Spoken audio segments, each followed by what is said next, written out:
नमस्कार, प्रादेशिक समाचार के साथ मैं सोनम। पहले मुख्य समाचार। संसद के शीतकालीन सत्र के दूसरे दिन दोनों सदन सुचारू रूप से चल रहे हैं। चक्रवात मिचौंग के प्रभाव के कारण लोगों को होने वाली कठिनाइयों का उठाया गया मुद्दा। मुख्यमंत्री आज कोडरमा में 309 करोड़ की 19 योजनाओं और 123 करोड़ की लागत से निर्मित 175 योजनाओं का करेंगे शिलान्यास उद्घाटन। विकसित भारत संकल्प यात्रा के तहत राज्य के कई जिलों में कार्यक्रम का किया जा रहा है आयोजन। लाभार्थियों को दी जा रही है जानकारी। रामगढ़ में प्रचार रथ रवाना। इफको ने ड्रोन के जरिए नैनो यूरिया के छिड़काव का किया प्रदर्शन।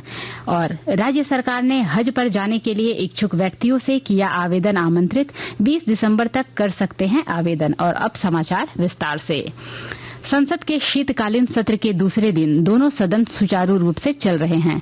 आज सुबह 11 बजे जब राज्यसभा की कार्यवाही शुरू हुई तो सभापति जगदीप धनखड़ ने कांग्रेस सांसद राजन अशोकराव पाटिल को जन्मदिन की बधाई दी और उनके स्वस्थ जीवन की कामना की। केंद्रीय वित्त राज्य मंत्री पंकज चौधरी और भागवत कराड़ ने कार्यवाही के दौरान वित्त मंत्रालय के लिए दस्तावेज सदन के पटल पर रखे।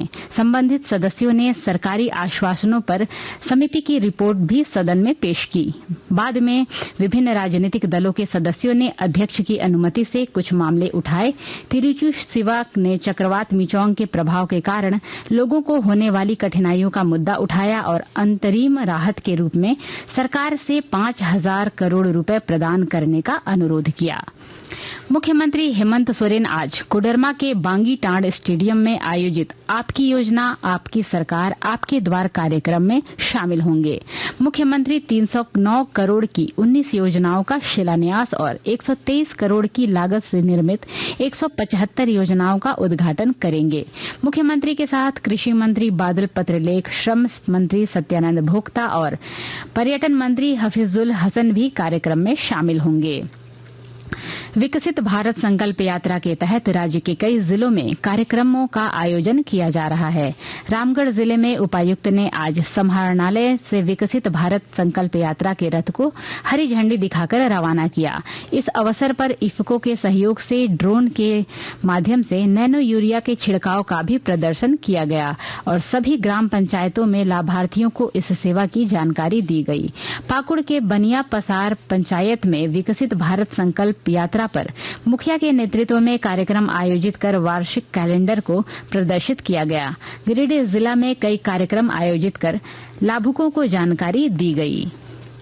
प्रधानमंत्री नरेंद्र मोदी ने आज कांग्रेस पर विभाजनकारी एजेंडा चलाने का आरोप लगाते हुए कहा कि 70 वर्ष पुरानी यह आदत आसानी से नहीं जाने वाली।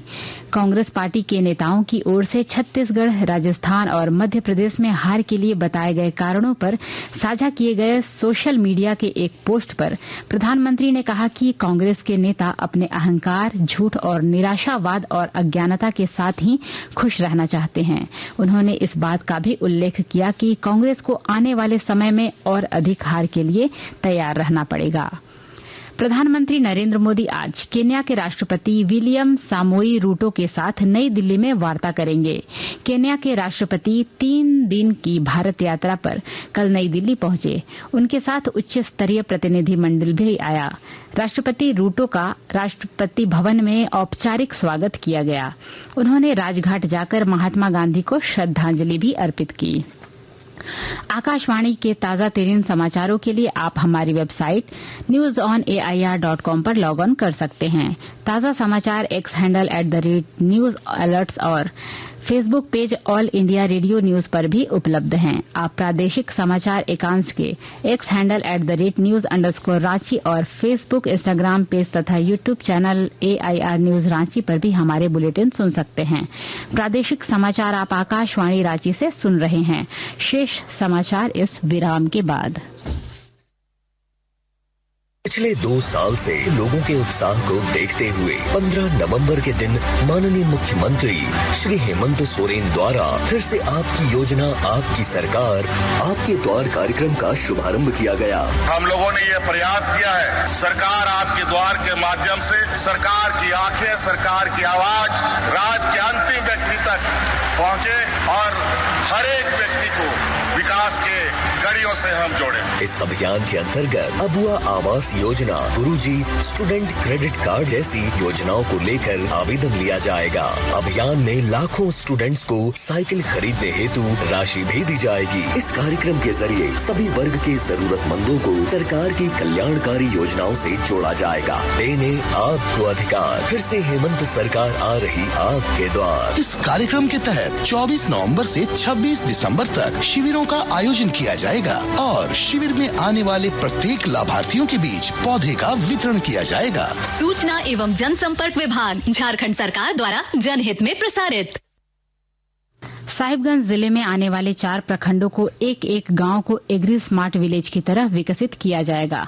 विस्तृत ब्यौरा दे रहे हैं हमारे संवाददाता।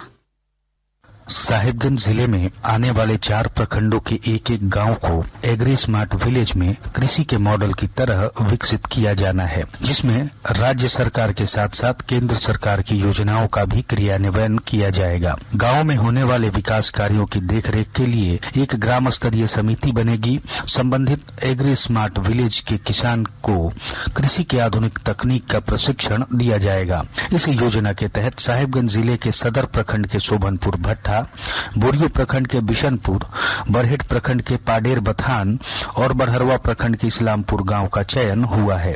आनंद कुमार ओझा, आकाशवाणी समाचार, साहिबगंज। राज्य सरकार ने हज पर जाने के इच्छुक व्यक्तियों से आवेदन आमंत्रित किया है। आवेदन 20 सितंबर तक स्वीकार किए जाएंगे। हज कमेटी ऑफ इंडिया के वेबसाइट या एंड्रॉयड मोबाइल पर हज सुविधा ऐप के माध्यम से ऑनलाइन आवेदन किया जा सकता है। आवेदन करने के लिए भारतीय अंतर्राष्ट्रीय पासपोर्ट आवेदन की अंतिम तिथि के पहले जारी किया गया और 31 जनवरी 2025 तक वैध होना चाहिए। बोकारो हवाई अड्डे से आगामी 28 फरवरी तक हवाई सेवा शुरू होने की संभावना है। नागरिक उड्डयन मंत्रालय के द्वारा तैयारियों को अंतिम रूप दिया जा रहा है। उड्डयन मंत्रालय के द्वारा फायर ब्रिगेड की गाड़ी बोकारो हवाई अड्डे पहुंच गई है। देवघर जिले के ईसीएल की एसपी चितरा माइंस के विस्तारीकरण किए जा रहे कार्यों की विस्तृत समीक्षा उपायुक्त विशाल सागर ने की। बैठक में राजस्व वृद्धि के अलावा कई मुद्दों पर विस्तृत चर्चा करते हुए संबंधित अधिकारियों को आपसी समन्वय के साथ बेहतर कार्य करने का निर्देश दिया गया। साहिबगंज के राधानगर गांव में हथियार के बल पर जमीन हड़पने के मामले में 8 लोगों के विरुद्ध प्राथमिकी दर्ज की गई है। पुलिस अधीक्षक नौशाद आलम ने बताया कि राधानगर पुलिस और राजमहल पुलिस ने छापेमारी अभियान चलाकर 4 राइफल के साथ 3 अभियुक्तों को गिरफ्तार किया। देवघर जिले में ट्रैफिक पुलिस ने बिना हेलमेट बाइक चलाने वालों के विरुद्ध अभियान चलाया है। इस दौरान ट्रैफिक पुलिस ने 2 दिनों में 117 वाहनों की जांच की, जिसमें 108 दोपहिया वाहन से 4,62,900 रुपए का जुर्माना वसूला गया। गढ़वा जिले के भवनाथ थाना क्षेत्र के ब्लॉक मोड़ निवासी कपड़ा व्यवसायी राजकुमार शाह की मौत देर रात बाइक दुर्घटना में हो गई। राजकुमार शाह सोमवार की देर रात्रि भवनाथपुर थाना क्षेत्र के बैगाडीह गांव में बाइक से एक कार्यक्रम में गया था। भारत FIH हॉकी पुरुष जूनियर विश्व कप 2023 में आज अपने अभियान की शुरुआत मलेशिया के कुआलालंपुर में करेगा। भारत 2 बार हॉकी विश्व कप का चैंपियन रह चुका है। ऐसे में भारतीय टीम जीत के साथ अपनी शुरुआत करना चाहेगी। पूल C के मैच में पहले भारत का मुकाबला कोरिया से होगा। पूल C में कोरिया, रिपब्लिक, स्पेन और कनाडा शामिल हैं। अंत में मुख्य समाचार एक बार फिर। संसद के शीतकालीन सत्र के दूसरे दिन दोनों सदन सुचारू रूप से चल रहे हैं। चक्रवात मिचोंग के प्रभाव के कारण लोगों को होने वाली कठिनाइयों का उठाया गया मुद्दा। मुख्यमंत्री आज कोडरमा में 309 करोड़ की 19 योजनाओं और 123 करोड़ की लागत से निर्मित 175 योजनाओं का करेंगे शिलान्यास, उद्घाटन। विकसित भारत संकल्प यात्रा के तहत राज्य के कई जिलों में कार्यक्रमों का किया जा रहा है आयोजन। लाभार्थी को दी जा रही है जानकारी। रामगढ़ में प्रचार रथ रवाना। इफको ने ड्रोन के जरिए नैनो यूरिया छिड़काव का किया प्रदर्शन।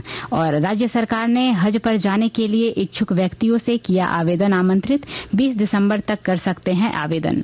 इसके साथ ही आकाशवाणी रांची से प्रादेशिक समाचार का ये बुलेटिन समाप्त हुआ। नमस्कार।